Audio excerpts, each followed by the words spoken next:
My dad didn't wait for my name to finish echoing. He stormed onto the stage, seized my wrist, and slapped me so hard the microphone caught it like a gunshot. At my own graduation, in front of everyone. "You don't deserve that degree," he hissed while my mom screamed, "You're just a failure in a gown." The crowd froze. My cheek burned. But my mind didn't. For the first time in my life, everything felt painfully sharply clear. They thought that moment would break me. They had no idea I'd already planned something worse, something they never saw coming. I used to think graduating would feel like stepping into sunlight after years of living in someone else's shadow. That morning, before everything shattered, I stood in my small apartment adjusting the crimson robe I'd borrowed from the university. The fabric felt heavier than it should have, like it carried every shift I'd worked, every late-night lab assignment I completed alone. Every time I'd forced myself to believe that hard work could make up for the love I never received. My name is Lisa Monroe, and for as long as I can remember, I've been the afterthought in my own family. Mom liked to say Evan was born special, the kind of child who deserved every opportunity, every praise, every sacrifice. And I was, well, something else. A helper, a shadow. A kid who learned early not to expect anyone to show up for school performances or science fairs. Even the day I was hospitalized with pneumonia, I stared at the door waiting for them to walk in. They never did, so I learned to walk myself home, to study without being asked how my day was, to clap for myself when no one else would. I don't think my family ever noticed how quietly I disappeared into the background. They were too busy cheering for Evan. He got a car at 16. He got a fully funded out-of-state education, even when his grades were barely holding together. And when he moved back home at 27 with no job, no plan, and no rent money, Mom called it supporting his potential. Meanwhile, I worked 2 campus jobs and tutored on weekends just to afford groceries. But I didn't complain. I kept my head down. I focused. I dreamed quietly. And somehow, through that silence, I built a life they had nothing to do with. On graduation morning, I picked up the honor cord I'd earned through years of academic awards. The gold shimmered when sunlight hit it, and for a second, just 1 second, I let myself imagine Mom smiling at me with pride. I imagined Dad patting my shoulder. I imagined Evan joking that he always knew I'd make it. But the moment I approached them outside the stadium, reality snapped the fantasy clean in half. Mom barely looked at me. "That rope around your neck," she scoffed. "Is that really necessary? You're not trying to show off, are you?" Dad didn't even greet me before sighing. "Just keep things simple up there. Don't embarrass us. Embarrass them." The irony almost made me laugh. Students around us were hugging their families, crying, beaming, posing for pictures. And in the middle of all that joy, I stood with the people who had spent 23 years reminding me I wasn't worth celebrating. Still, I swallowed the ache. Today was bigger than them. At least I wanted it to be. But sometimes life waits until the exact moment you rise to reveal who's been trying to pull you down all along. The closer we got to the ceremony, the more the air around my family seemed to tighten. Dad walked a few steps ahead of us, hands shoved deep in his pockets, jaw set like he'd been dragged here against his will. Mom kept fussing with Evan's collar, swatting his hands away as he scrolled on his phone, barely acknowledging that this day had anything to do with me at all. When I tried to stand beside them for a photo, Evan didn't move an inch. "Lisa, seriously, not everything has to be some big moment," he muttered. Mom nodded, already annoyed. "Your brother just woke up, Lisa. Don't start." I stepped back, heat rising to my cheeks. Around us, families were taking pictures like these were treasures they'd frame forever. Moms wiping their eyes. Dads trying to hide how proud they were. One girl's little sister held a handmade sign with glitter letters spelling, "You did it." The kind of sign I used to make for myself when I was younger because no one else would. I reminded myself to breathe.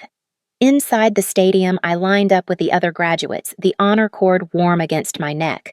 Ahead of me, a girl whispered excitedly into her phone about her parents arriving early just to save seats. Behind me, a guy kept turning to check if his dad had made it to the front row.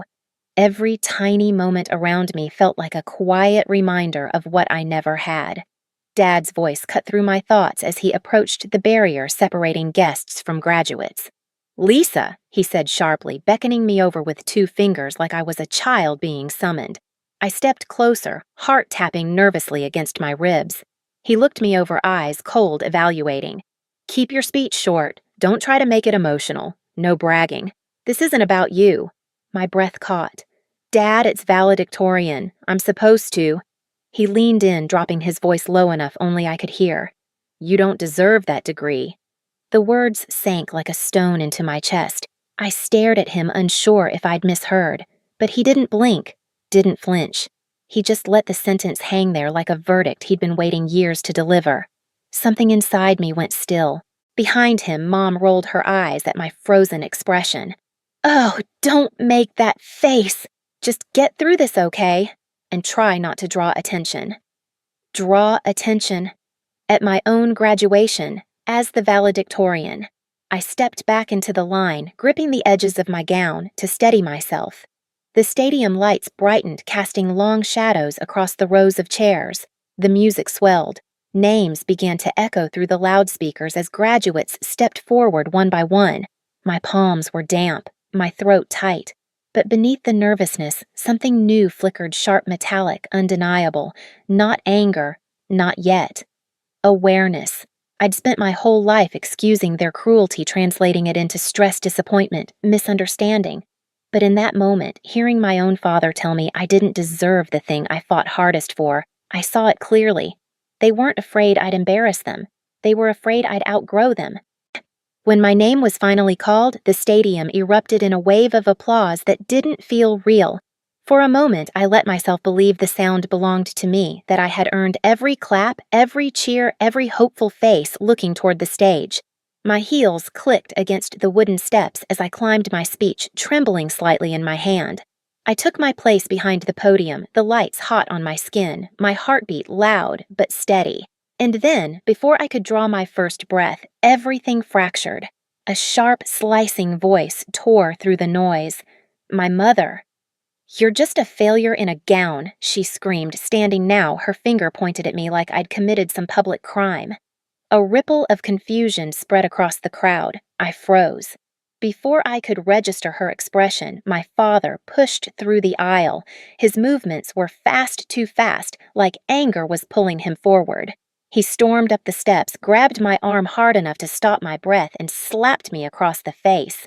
The microphone caught it. The crack echoed across the entire field. For a second, no one moved. The air held its breath. My cheek burned, my ears rang, but my mind went eerily quiet.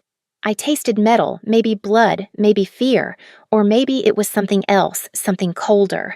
My father hissed, I told you not to embarrass us. Embarrass them. My vision sharpened. The crowd blurred, but his face, his anger, came into razor focus. He wasn't ashamed of hitting me. He was ashamed people saw him do it. Security rushed forward, voices overlapping, hands reaching. Sir, you need to step back, sir. Step away. My mother shouted at them, insisting they didn't understand. Evan ducked his head like he hoped no one recognized him. My graduation ceremony dissolved into chaos because of the people who claimed to love me. As security guided them away, my professor hurried to my side. Lisa, can you hear me? Are you okay? His worried eyes blurred a little, not because I was crying, but because some part of me was collapsing inward, folding into itself. But then, something inside me hardened. I straightened, ignoring the throbbing in my cheek. I'm fine, I whispered, though the word didn't feel entirely true. Still, I finished walking across the stage, shaking the dean's hand with fingers that trembled only slightly. The audience cheered louder than before, louder than necessary. Maybe out of pity. Maybe out of outrage. Maybe because they'd just witnessed something unforgettable for all the wrong reasons.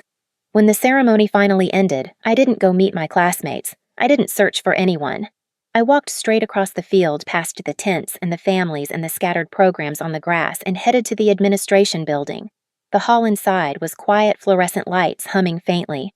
When the woman at the financial window asked what I needed, my voice didn't waver. I want a printed breakdown of every payment for my tuition, I said. Every semester, every source. She hesitated, then nodded. Minutes later, I held the pages in my hands. Line after line confirmed what I already suspected. They had contributed nothing, not $1. And just like that, the collapse stopped feeling like an ending and started feeling like the beginning. I walked back to my apartment still in my gown, the honor cord brushing against my arm with every step, like a reminder of who I was and who they refused to see. When I closed the door behind me, the silence felt heavier than the applause had. I spread the financial printouts across my table: scholarship grants, research stipends, awards, summer program credits, tutoring income, even the bills I'd paid from working late in the university lab. The truth glared at me in black ink. Every achievement I had, I earned alone. And then something inside me clicked clean, final, inevitable. I opened the bottom drawer of my desk and pulled out the envelope my parents had given me last year. "Just sign these," Dad had said. "It'll make things easier for us when we retire." I'd thought stupidly it was the first time they trusted me with something important. Now I knew better. Inside were the documents appointing me as temporary proxy in emergencies. They never imagined I'd use it. They assumed I'd always stay small, grateful, obedient. They assumed wrong. The next morning, I sat across from a financial advisor in a small office overlooking downtown. My cheek was still bruised, but I didn't bother covering it. "You have legal authority to restructure the fund," he confirmed after reviewing the paperwork. "It's unusual, but it's valid." "I want it protected," I said. "Not liquidated for myself. Just moved somewhere they can't misuse it." He nodded slowly, as if studying me. "Most people come in angry." "You don't look angry." I considered that. "I'm not. I'm done." By noon, the paperwork was filed. The fund was placed into a trust with protections they couldn't bypass. I wasn't taking a cent. I was simply closing the door they kept slamming in my face. Hours later, the video of my father slapping me hit the internet. Valedictorian struck by parent on stage. The clip spread fast, first among students, then the local news, then people across the country who saw themselves in my stillness, my silence, my refusal to break, even when the world watched me shatter. Messages filled my inbox. Strangers sent support, shared their stories, asked if I was safe. I didn't respond to most, but one email made me stop. A tech investor from Seattle wrote, "Anyone who can hold composure under that kind of pressure has the resilience I want in my lab. Interested in joining my team." The offer was double what the university had given me. That night, I sat in my dark apartment, the only light coming from my laptop screen. My parents thought they'd humiliated me. Instead, they created the moment that changed everything. But I wasn't done. I returned to the university the next day. When the auditorium was empty, I walked back onto the stage. The podium still stood there, silent, waiting. It felt surreal being in the same place, but without the chaos, without their voices poisoning the air. I set up my phone hit record and faced the camera. My parents said I didn't deserve my degree. I began. "So let's talk about what I actually deserve." I laid out everything calm, factual, steady. The scholarships, the grants, the bills I'd paid alone, the proxy rights they signed, the trust now protecting their own retirement from their poor decisions. "I'm not destroying their future," I said softly. "I'm protecting mine." Then, as a symbol not of revenge, but of closure, I fed the old paperwork they gave me into a shredder.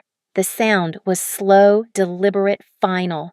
"They had no idea what I would do next," I said to the camera. "But I hope they learned something from what I did." I stopped recording. No dramatics, no yelling, just truth. The video hit 1 million views in 2 days. My parents didn't call at first. Then on day 3, Dad left a voicemail.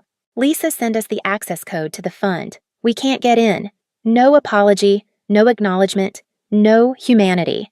Mom texted hours later. "Stop being dramatic.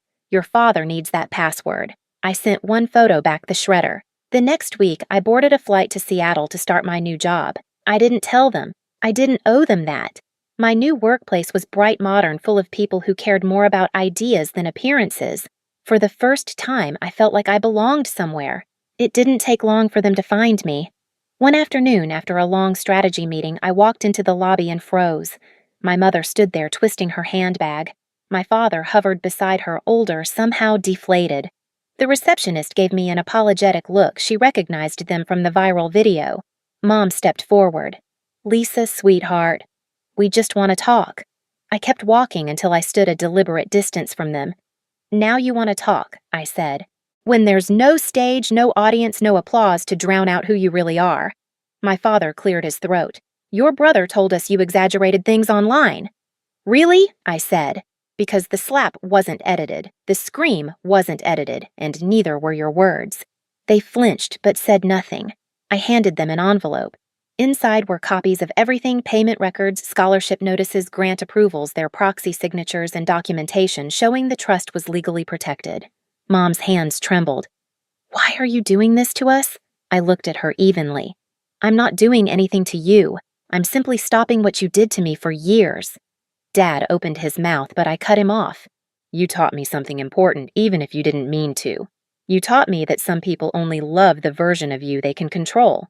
And once you grow past that version, they try to crush you back into it. Silence stretched between us. You can leave now, I said gently but firmly. There's nothing left to discuss. They left without another word. Their footsteps faded down the marble hallway until they were gone completely. I exhaled slowly, realizing this was the moment I'd been walking toward my whole life, not revenge, not triumph, but freedom. 3 months later, at a research conference in Chicago, I presented early detection models I'd spent years working on. Afterward, a dean approached me. I watched your story, she said, but your work speaks louder. Have you ever considered leading your own program? I felt that same clarity I'd felt on stage the day everything fell apart. Only this time, it didn't come from pain. It came from becoming who I was always meant to be. Chicago felt like a second beginning. The air was colder, cleaner, almost sharp against my lungs, like it was cutting away whatever still clung to me from the past. I settled into my new role, leading a small research team guiding students who reminded me of versions of myself that never had anyone to believe in them. For the first time, I woke up without bracing for someone's disappointment. Then, Evan reached out. A short message our parents had kicked him out blamed him for everything, claimed he'd made them look bad. He said he had nowhere to go. He asked if he could stay with me. I didn't reply. Instead, I mailed him a photo from graduation the moment of the slap frozen midair, a reminder of how cycles break. I framed that photo on my new office shelf not as a wound, but as proof that rising isn't always loud. Sometimes it's a quiet decision to walk away and never look back. My parents still pretend none of it happened. Evan still waits for a reply. But I've learned that freedom isn't granted. It's claimed one boundary at a time. If this story touched something in you, tell me where you're listening from. And if you've ever had to fight your way out of a story someone else wrote for you, hit subscribe. You're not alone.